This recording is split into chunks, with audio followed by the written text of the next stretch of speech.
So today we're going to be going over a frog pancake rollout. Again, with this frog position, we're working on a bent knee, which allows us to get into the deeper adductors, the deeper inner thigh. So if you do your straddle splits or any of these like long leg straddle positions and you feel a lot of tension at your knee, you might be missing stretching out this inner thigh component.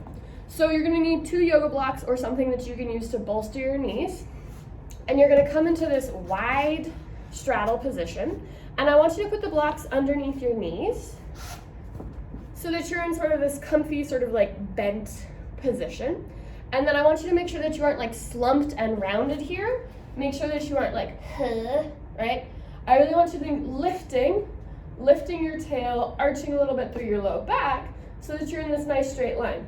Because otherwise I'm not going to be getting a whole lot of stretch.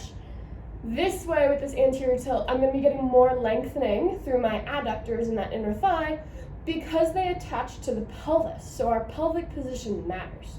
So you're going to be in this upright position. You're going to have your knees elevated, and then you are going to roll forward, rotating forward. You can slide your hands on the ground, really working on keeping that upward lift of your pelvis. And you should feel a really nice stretch on that inner thigh component.